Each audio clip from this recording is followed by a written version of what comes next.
Time for Keys to the Game in the Trenches with Dave Lapham, brought to you by First Star Logistics in our beautiful studios as always. And not just the game, playoff game, wild card playoff game, game number 3 between the Ravens and the Bengals. The rubber match. Bengals lost the first one, won the last one on the last regular season game, and the very next week, here we are, the Baltimore Ravens at Cincinnati. What are the keys to victory for the Cincinnati Bengals? First, protection, pressure. In the first game, Cincinnati stacked Baltimore once. They gave up 3 sacks. In the regular season game finale, they sacked Baltimore 4 times, gave up 2. So the sack ratio in those 2 football games is even.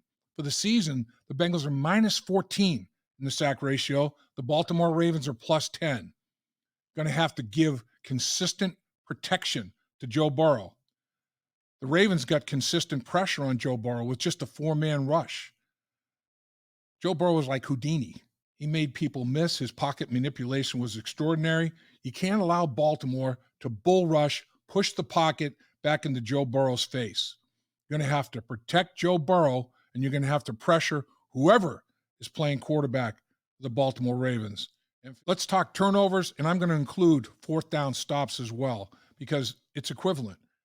When a possession does not end with a kick, punt, extra point, or field goal, it's the same scenario.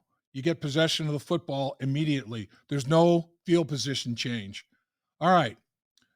So 5 takeaways for the Cincinnati Bengals, 3 4th down stops in the 2 games that they played against the Baltimore Ravens. 8 possessions have ended with no kick. The 2 games that Baltimore has played against Cincinnati, they have 2 takeaways. They have 2 4th down stops, 4 possessions, no kick. They're plus 4. The Bengals are in that 2-game matchup. That's a big factor. In the rubber match, got to win the turnover battle and the 4th down stops battle. Cincinnati's only got 18 giveaways on the season. That's 4th best in the National Football League. They're plus 6 in the turnover department, 6th best in the NFL. Baltimore's plus 4, tied for 9th in the NFL. Turnovers going to be big. Got to get yourself extra possessions. Take possessions away from the opponent. Turnovers, 4th down stops, massive in this football game. In the first 12 games of the season, the Cincinnati Bengals had 13 takeaways. In the last 5 games this season, the Bengals have 11 takeaways. They've ratcheted it up in terms of turnovers. Running game, we all know the DNA of the Baltimore Ravens. Run the football, stop the run. Bengals done a good job of stopping the run, been very, very inconsistent running the football. That's no joke. It's a fact. Cincinnati in the 2 games against Baltimore, the Bengals have rushed the ball. In the first game, the Bengals rushed the ball for 101 yards. The Ravens rushed it for 155. In the game they just played to end the season, the Bengals rushed it for 55 yards. The Ravens rushed it for 110. In the 2 games, the Bengals have 156 yards rushing. The Ravens, 265. They've almost outrushed them by a football field. So it's the Cincinnati Bengals on the year. They're minus 11.1 yards in terms of yards rushing, yards allowed. They're negative 11.1 per game.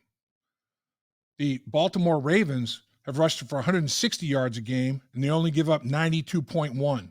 That's plus 67.9 yards per game, almost 68 yards. So you're looking at basically almost an 80-yard differential there. When you add minus 11 to the plus 67, you're looking at pushing 80 yards differential. Bengals are going to have to do a better job of running the football. Defensively, they can stop the run pretty much like the Baltimore Ravens do. Offensively, the Bengals have not been able to run the ball on a consistent basis anywhere near as well as the Baltimore Ravens have. It's going to be a big, big deal in this football game. My next key is poised physicality. That almost sounds like, how can those two go together? It's not like peanut butter and jelly. I mean, they're kind of opposites. Poised and physicality don't really go, well, they do go together in this football game because you have to play with physicality. Biggest shoulder pads you can find. Put on the biggest big boy pads there are. The tightest chin strap you can find, because this is going to be a slobber knocker extraordinaire. but you still have to play with poise and discipline.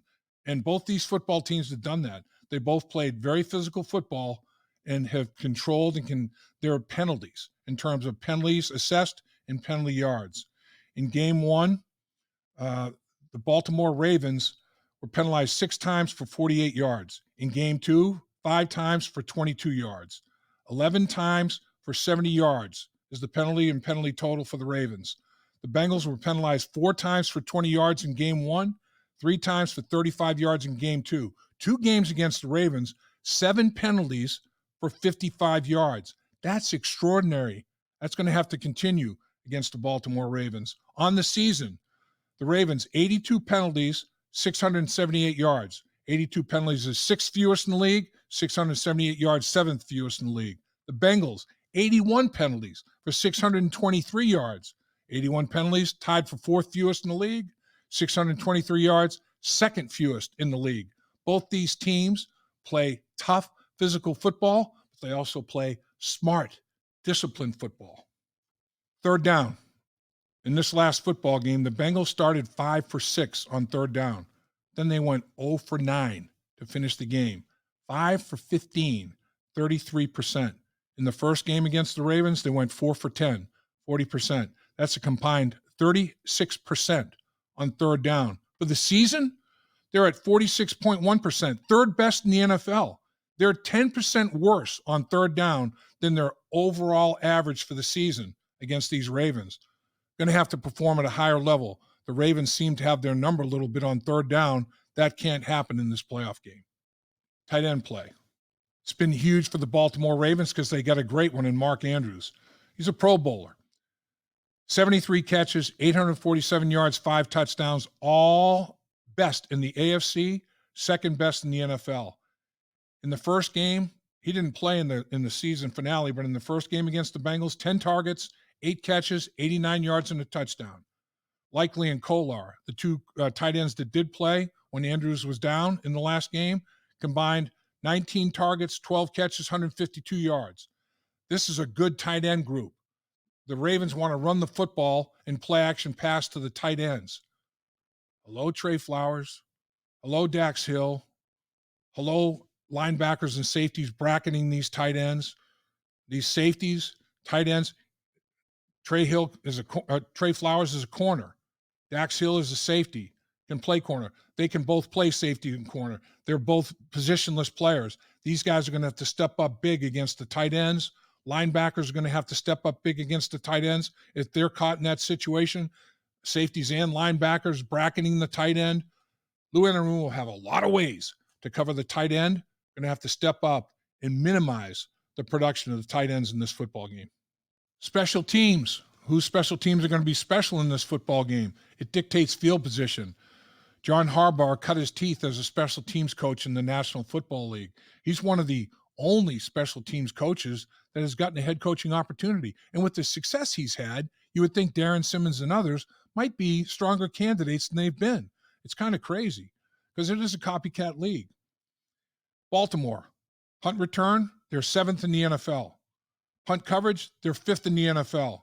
Kickoff return, they're 8th in the NFL with a 103-yard kickoff return touchdown. But that's by Duvernay, and he's on injured reserve now. And that's a big blow to their special teams, not having Duvernay returning punts and kickoffs, believe me. Kickoff coverage, they're 10th in the NFL. Every single category, top 10 in the National Football League. Darren Simmons' first NFL job, assistant special teams coach with the Baltimore Ravens. Interesting.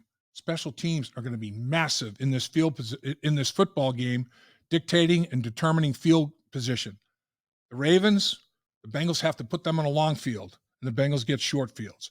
Long field, short field to the Bengals' advantage. It's going to be a big, big factor in determining the winner. Finally, recognition, communication. Mike McDonald of the Baltimore Ravens, the defensive coordinator, has grown into the job. He is much more confident in himself and in what his football team can do for him. And they're feeling a lot of confidence in him as well. He has grown into the position big time. Baltimore runs a lot of varied looks in their coverages and pressure packages, but they don't give up the deep ball. They play top-down coverage. They're not going to let you have an explosive over their heads. They're going to make you go on multiple play drives and earn it and try to create a mistake by penalty or turnover or whatever the case may be by multiple snaps. They're not going to give you a 2-play, 70-yard touchdown drive. That's not what they're all about. Recognizing and communicating along that offensive line, first of all, Joe Burrow has to see it pre-snap. And I'm totally confident he's going to see everything he needs to see pre-snap and make necessary adjustments. Ted Karras at the center position is going to have to recognize defensive fronts and make protection calls and check protection calls. The guy that was very, very helpful to Ted Karras was Alex Kappa. Alex Kappa is not going to be playing in this football game. Alex Kappa, not only a good physical talent, he's a heck of a smart football player. Ted Karras will tell you that Alex Kappa is like having a second center in there in terms of recognition and communication. The praise there has been effusive and deserved. That's going to be massive. The one plus is the game is at Paycor, so you don't have to deal with the crowd noise. If you're in Baltimore and now all of a sudden your Kappa's not playing and he's a factor in the recognition and communication, it becomes even more of an issue. The crowd noise will not be against them at Paycor. It'll be with them. It should help recognition and communication. At First Star Logistics, we're a very strict company that really puts the pressure on our employees.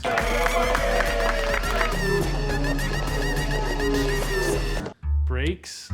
What are those? That's what I'm talking about, Icky. Get the body right, then the mind's right. You know, gotta get that body right. That's right. Yes, sir. Become a star with a chance to earn the highest commission percentages in the industry as a freight broker agent. Check out FirstStarLogistics.com.